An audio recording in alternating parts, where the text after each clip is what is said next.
Hello and welcome to the News9 Plus show on the world's first news and current affairs OTT platform, News9 Plus. Today is Ram Navami. It celebrates the birth of Lord Ram. Now, Ram and the building of the Ram temple is also central to the BJP's rebirth as a political party. The BJP's 2024 manifesto has said they will hold Ramayana Utsavs across the world to document and promote the tangible and intangible legacy of Lord Ram in key countries worldwide. They propose to elevate Lord Ram as a central icon of Indian diplomacy, paving the way for its core Hindutva ideology to be a part of India's new diplomatic lexicon. Now, Ram Rajya is an ancient concept and it was Gandhiji who popularized it. Lord Ram and the Ayodhya Ram temple are symbols of Ram Rajya. It's also an ideal polity, the state of perfect justice, a state where justice is easily accessible to both prince and pauper. So is Ram Rajya a religious, political or a secular concept? Can Lord Ram play a role in shaping the nation's international engagements? Joining me to discuss this are Ambassador Gauri Shankar Gupta, Neena Rai and Ami Ganatra, and of course my colleague, English Cluster Editor, Rakesh Khar. Sir, I want to start by asking you the first question. Ram Navami today, and it's interesting how the BJP has transformed Ram from just an icon of the Ram temple movement which revived the BJP into more of an international diplomatic icon. And if you hear what Foreign Minister S. Jaishankar said at the launch of his book, where he said, several references to the Ramayana and the rise of India, that is Bharat. Do you see the BJP crafting the Ram and Ramayana iconography into something of a Vikas Bhi or Virasat Bhi plank? Hi, Sandeep, you put it very correctly. Vikas or Virasat, I think that's the twin ideological plank that BJP under Modi is pushing through both in the domestic and the international market. I think the tone for what you're asking was said by Prime Minister on the Pran Pratishtha Day, when he said, Ram is energy, not fire. Ram is solution, not the problem. I think, in today's VUCA world, remove the divinity for a moment and remove BJP, from the perspective for a minute. If you look at the global, environment in the geopolitical, geoeconomic situation, there is so much strife, and every day the strife quotient is, so to say, dominating all of us. It's overwhelming us. In that context, I think Ram is, it's a panacea to many ills. Not just from a religious perspective, both from the justice perspective, from the social order perspective, from the perspective of inclusion. So I think the world is looking forward to a template where we borrow from the Ram textbook, and in regard to managing expectations, managing conflict, managing relationships, and bringing about inclusion. And I think in one sentence, if I can conclude before we move on to the other guests, the emerging new world order where India has to play a more important role needs a new Maryada Purushottam as the pivot for the new international order. That Maryada is the key to amity in the global arena. The Maryada Purushottam being a key to amity in the global world. And interesting that how Ramayana and Ram have become, like icons for this rise of Bharat, as Foreign Minister Jaishankar put it. Absolutely. I think, Bharat is a nomenclature which is more political in nature. Of course, it borrows and draws from the civilizational perspective. But when you take it to the world at large, when you export it as a soft power, that's what I think BJP is trying to do. And I would imagine, Sandeep, I'm not wrong in saying that the entire political polity in this country, there would be wide consensus on positioning Ram as a global template. I don't think Congress, maybe left to some extent,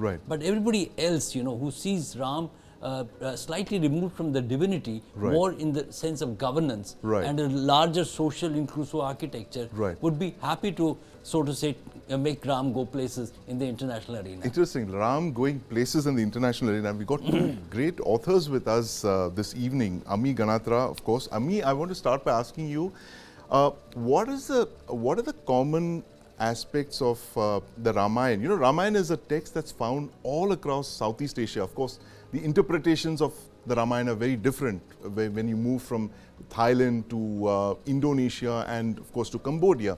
What is the common civilizational connect between all of these countries and the Ramayana? How is Ram, this unifying icon amongst this entire Southeast Asian region? Thank you, Sandeep, for having me here. Shubh Ram Navami to all of you today. If you see, the story of Ram is known across Southeast Asia. Yes. And what is very interesting is this, that if you go to Thailand, the Rajas, the kings there are called Ram 1, Ram 2. Yes, the Rama the 10th is the current ruler of Thailand. Yes. Correct. So that itself is an answer to your question. What is the commonality?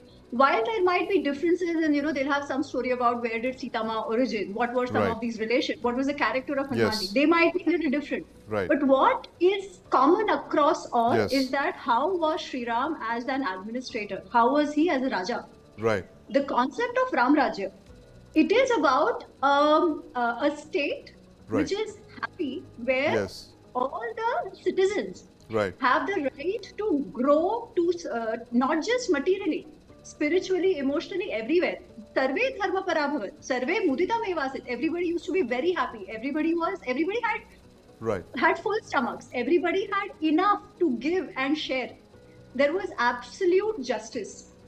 And there was a lot of dignity to what people did. Right.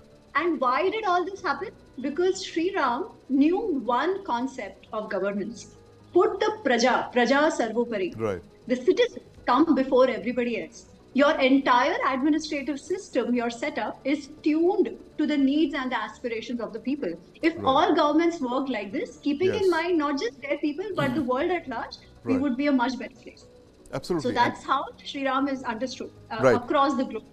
Neena, since, I want to bring you in here, the fact that you're an author, you write at the intersection of, politics and history and culture.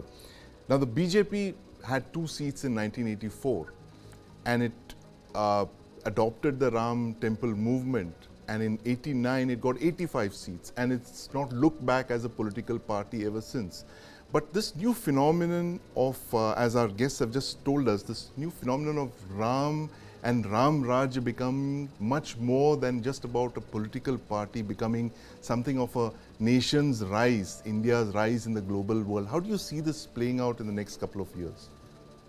So I think it will play out very well in the next couple of years. And if the BJP is going to follow this this theme, then it'll do them very good. Not only it'll do them good, but it'll do India also good.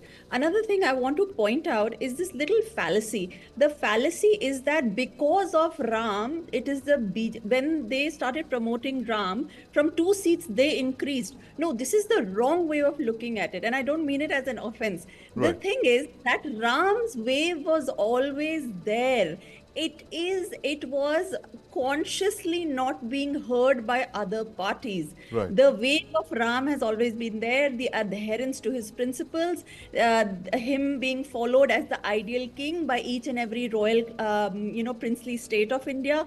You take a look at the princely states, the names are royal names, either on Manu or Raghu or Ram or any of the lineage, or Vishnu, or, Yes. So what I'm trying to say, Ram was always there. There was this, thing with the other political parties. They were forcing Ram out of the picture. The BJP saw that the Hindus, especially the devout Hindus, and let me tell you, it is the devout Hindus that bring the swing votes, because of which also BJP always wins. So it was the devout Hindus who were not going out and voting, because nobody was talking about Ram and the Ram temple and Ram Rajya and the dharmic Hindu values. So it will do well in the future, because it is, capitalizing on the mass sentiment. See, you and I sit in, sort of echo chambers, and we, most of the people, most of the educated India, the tax-paying India, they're the 3% of the population. But what about the rest of the population? How do they see India? How do they see Ram? That is very important. And I think going further, they have done a very wise decision on promoting Ramayana, doing these festivals, and taking the glory of India abroad, apart from the fact that India is now rising slowly and steadily into a, in a few years, a superpower. The soft power has to come with it. So soft I think power. And in fact, interesting expression there, Neena, thanks very much. Soft power. Ambassador Gupta, I want to bring you in on this point. about 20 years back, the Chinese set up these Confucius centers in 2004, if you remember, across the world to promote Chinese soft power. And today you have the government of India proposing the Thiruvalluvar centers across the world to promote Indian soft power. And of course, Ram and Ramayana are going to be a very key aspect of that. How do you see this being, will the Ramayana be as acceptable worldwide as they are, say, in Southeast Asia? Thank you very much for this debate and for inviting me on this wonderful day of Ram Navami. First of all, let me tell you that Ramayana and Mahabharata, they are the civilizational legacy of India. If you take them out, the Indian civilization will not exist as it does today. Right. They are the most valuable foundation of our civilization, of our society, of our history and our culture. So linking it to a particular party, in my view, is not very right. Secondly, let me tell you one very good instance. When I was posted in the Philippines as Deputy Chief of Mission, there was a ASEAN summit held there that time. And they were looking for one common cultural event, which is common to all the ASEAN countries, all the 10 ASEAN members. Yes. And you know what they came out with? They came out with a play on Ramayana. Absolutely. Because that was common to all the 10 ASEAN countries. Right. Now, I have traveled in that part of the world. You can see that Ramayana exists in every single ASEAN countries. Right. There is a Filipino version, there is a version in Malay, there is an Indonesian version, there is a Cambodian version, there is a Burmese version. You look any country, you will find that. Every country has even one version of the Ramayana with, the stories of course are told very differently. We wouldn't recognize them in India because some of the conclusions of many of the stories are pretty startling. But because they're very, very ancient stories. Yes, they're all ancient, so I think they've gone India, through their... For example, if you look, there's a Tamil version, there's a Telugu version, there's a Bengali version, and all versions of Ram are available. Right. So Ram is rooted in the civilizational values of India, and Indian soft power has also taken that away to Southeast Asia, to other places in the world. Right. The second important point is that if there's an ideal human behavior anywhere, that is seen in Ram. Right. Actually, if you look at the beginning of Ramayana, it begins with the fact that actually Valmiki asked Narad that suggest me one of the ideal human beings who has been perfect person, who is virtuous, who is dutiful, who is truthful, all those adjectives he used. And then Narad replied that it is the prince of Ikshvaku dynasty Ram who fulfills all these requirements. So if we have an ideal human behavior, I think that can be seen in Ram.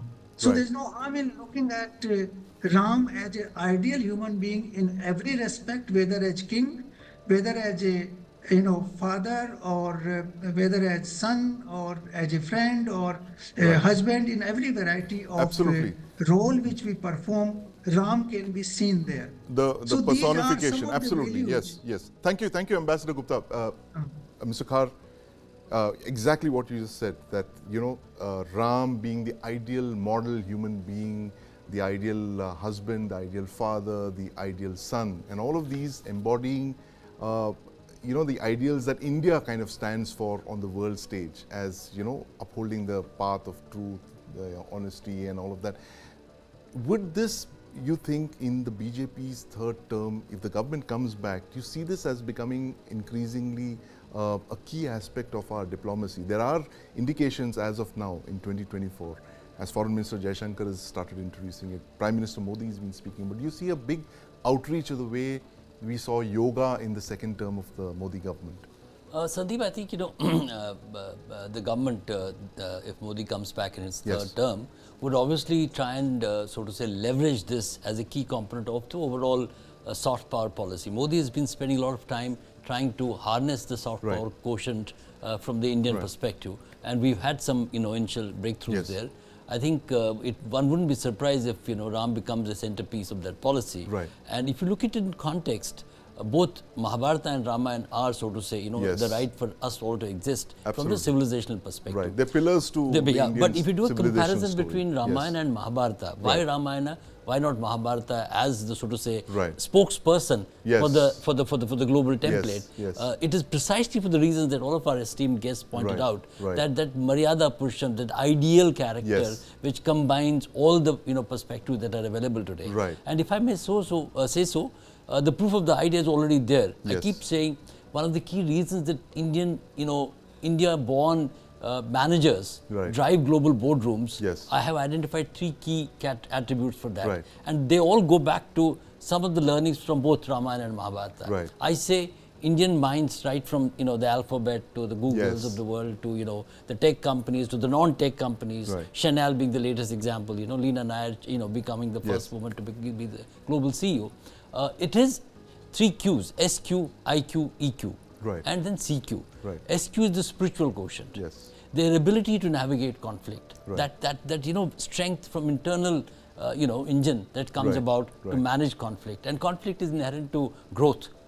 That is what Mahabharata points out. So in that sense, these 3 attributes are our exports already to the world.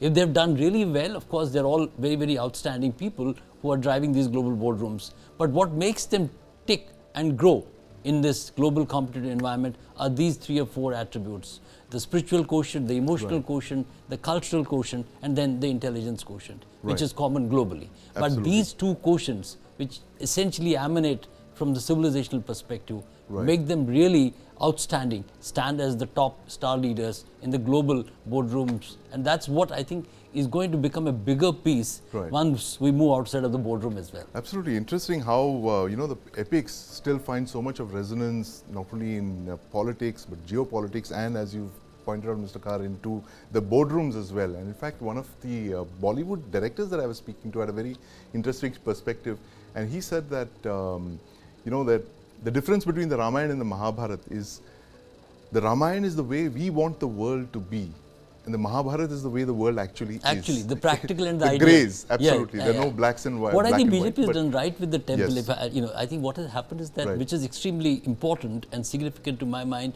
when we talk about the global exposure, is that with the temple being, finally happening after so many years, decades, centuries, whatever number you want to ascribe to it, the youth has got, so to say, motivated by this entire Ram movement.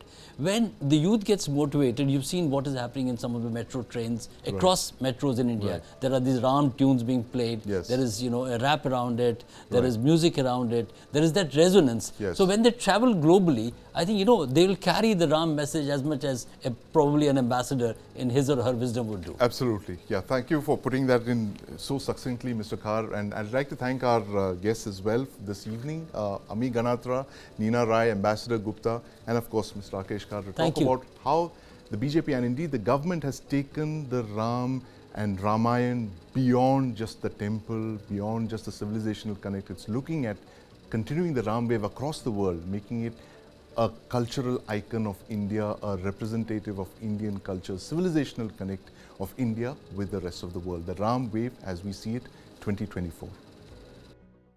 In 2006, Prime Minister Manmohan Singh called the Maoists the single biggest internal security threat to India. The Maoists control 180 districts where they challenged the writ of the Indian state. They ran a red corridor through the heart of India. Now cut to 2024, there are just a dozen Maoist affected districts left in India.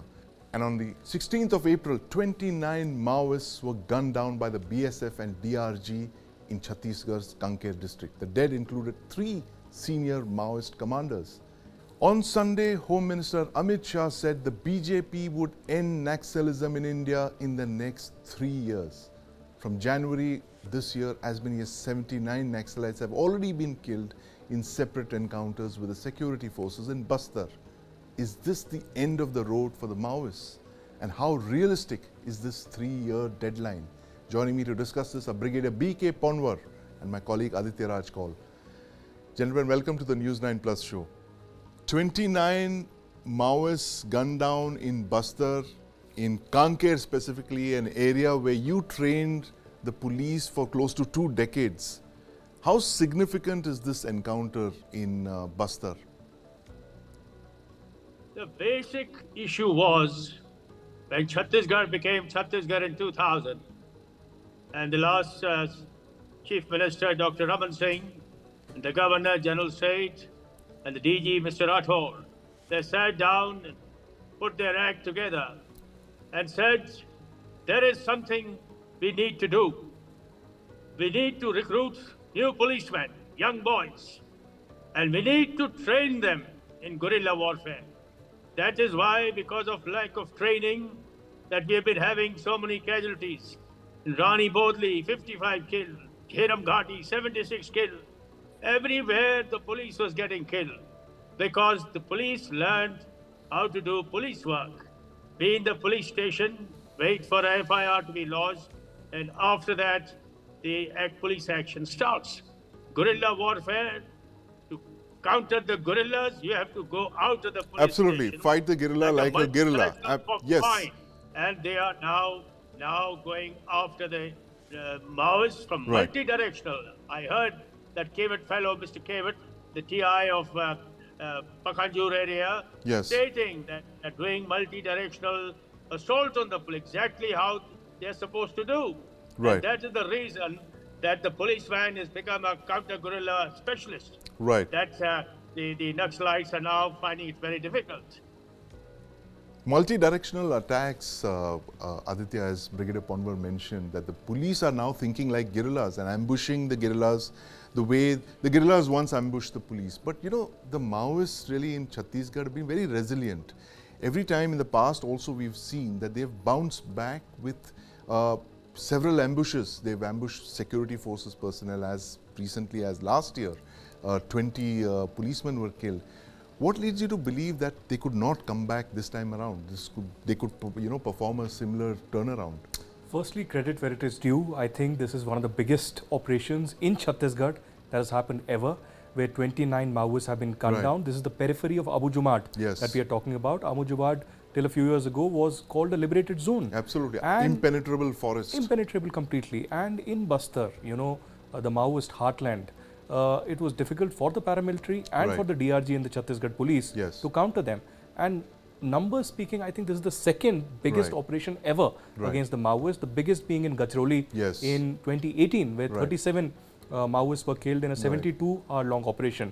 This time around, it was a quick, smooth operation because the police and the paramilitary have learned the tricks of the Maoists. They know guerrilla warfare, they know jungle warfare, they can sustain themselves within the forest for hours and days together through survival mechanisms that are trained to them during the training phase. So clearly it's a big victory, but Sandeep, we can't take the Maoists lightly. I firmly believe that the Maoist shelf life will be perhaps next 5 to 10 years and will be done and dusted. Because back 11 years ago, I remember in 2013 when the UPA 2 was in power, I was in Darba Ghati inside the forests of Bastar when a gruesome massacre of the Congress leaders happened. 20 nearly Congress 30 leaders were nearly killed. 30 leaders, including Vidya Chandra Shukla, Mahinder Karma and others were gunned down. And imagine the trajectory. 11 years later, it's not the Congress, it's not the civilians, it's not the security forces, but nearly 30 Maoists have been killed by the security forces. So I think there's a paradigm shift. I think the security forces have an upper edge, but this needs to be sustained so that Maoists are eradicated completely, but hand in hand there needs to be development. I was speaking to locals in Bastar who say that a lot of development has happened in the last 10 years. Roads are there, there's more employment, and more the tribals of that area, more the common people feel that they are, amongst the masses, they are being accepted, there are more opportunities, the Naxalism will end by that. Very important point there, Brigadier Ponwar. What Aditya mentioned that, peace, normalcy, and most importantly, development is coming into Bastar now for the first time. And, we've seen the election commission now going into parts of Bastar where they couldn't enter 10 years ago, and you have polling stations being set up in Bastar. How drastic has this transformation been in the last couple of years? That clear hold, build strategy that the military uses to refer to moving into areas controlled by guerrillas. How is that playing out on the ground in the last couple of years? When I entered Chhattisgarh in 2004 and 2005, good about 10 to 15,000 square kilometers of territory. Yes. Almost the size of the Tripura state was in somebody else's hands. Then he went to the Indravati river. The policeman there said, Kisab, hereafter is Naxalgarh. We don't go there. So that had to be reoccupied.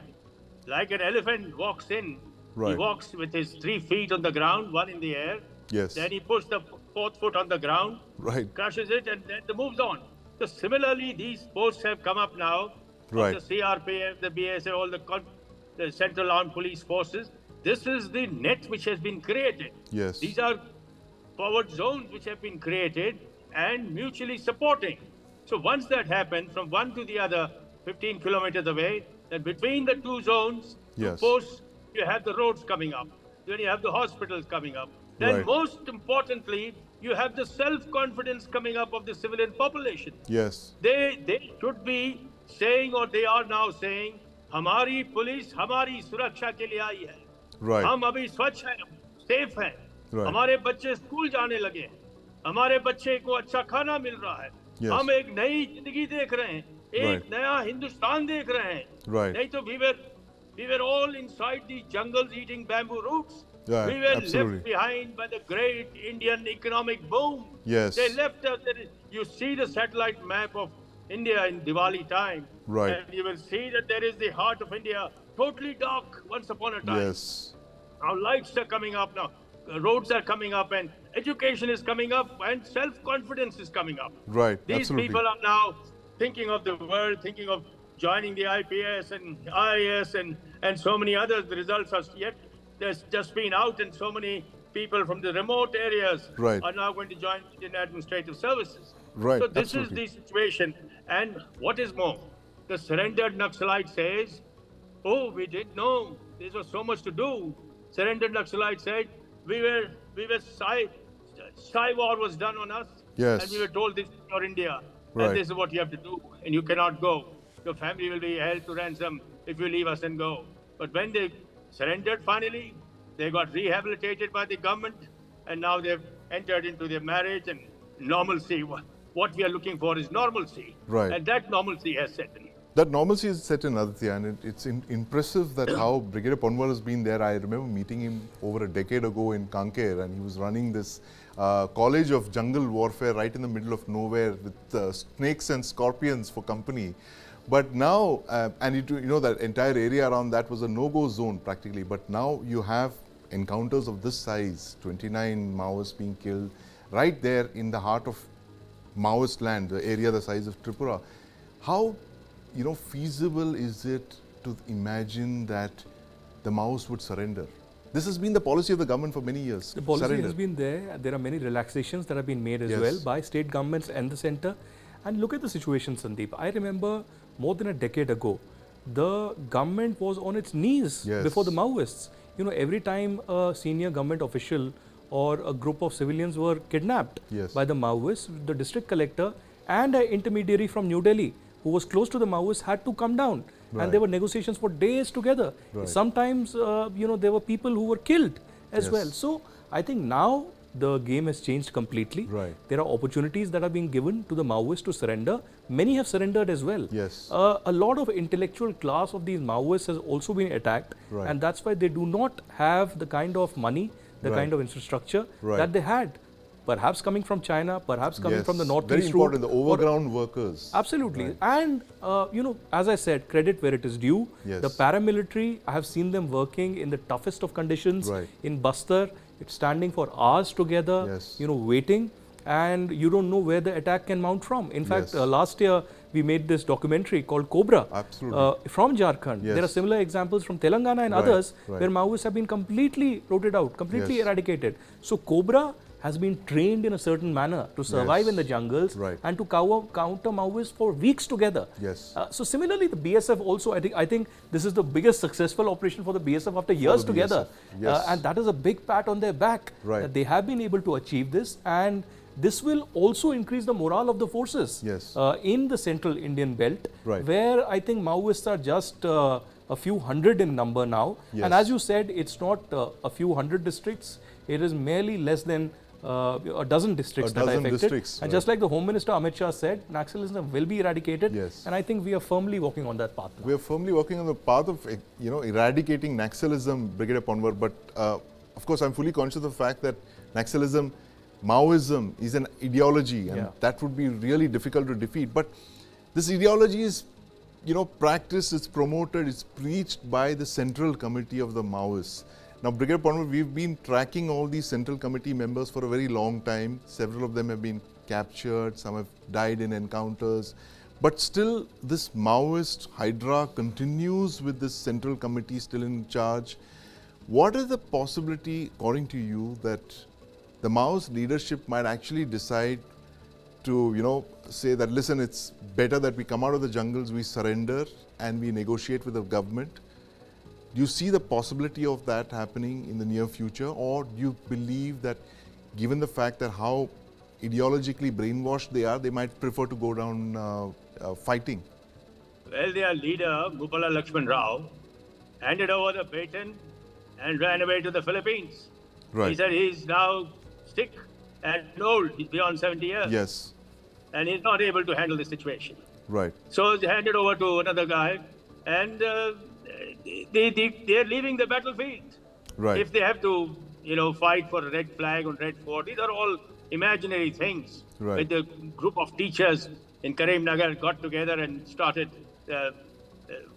lamenting that we will have a different kind of India. Yes. They were falsely, briefed and falsely given some kind of ideology and said that power flows from the barrel of the gun, and they were taught a little bit of IED usage by the LTT who came in from Sri Lanka. Yes. That was a time when things were different, when they were able to activate the IEDs without any remorse and without any effort.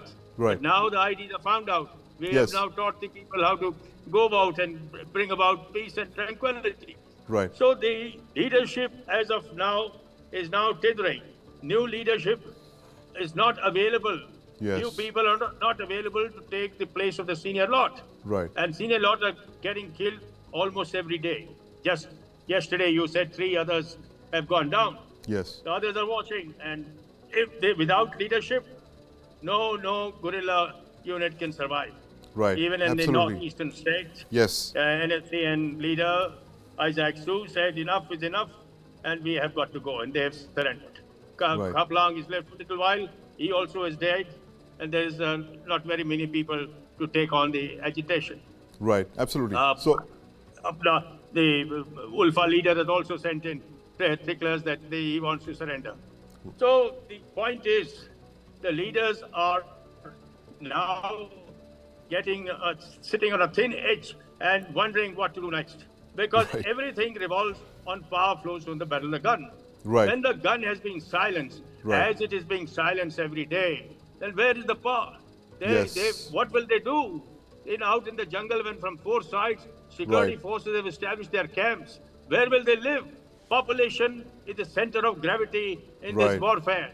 Absolutely. And population is not on the side of the Naxalites anymore. And as Brigadier Panwar said so succinctly, that those guns are falling silent. The Maoists once controlled nearly 200 districts. They ran a red corridor through the heart of India, and today their writ is down to less than a dozen districts. Thank you very much for joining us this evening, Brigadier Panwar and my colleague Ayodhya Ram Mandir, on the Maoists who've hit a dead end in Chhattisgarh.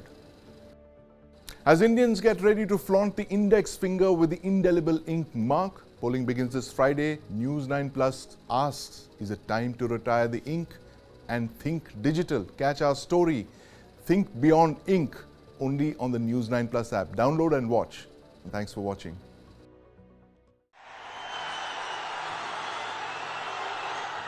We are in election season and our social media feeds flooded with people posting #ink selfies, proudly flaunting the ink mark on their index finger as proof of them having performed their constitutional duties. But have you ever wondered what exactly is this ink and where does it come from? That ink is a semi-permanent dye called the indelible ink. However, what's interesting is that there is only one company in India that produces this ink.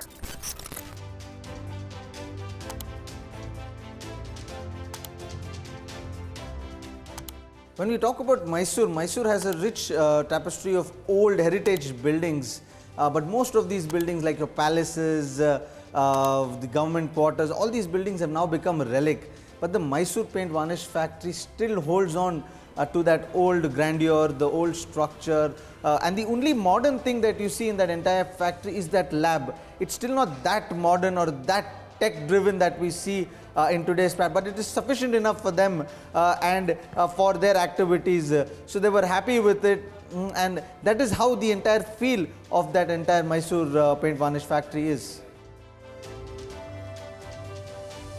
We are the sole manufacturer of this indelible ink, which is used in India as well as across the more than 35 countries around the world, which we have supplied for elections.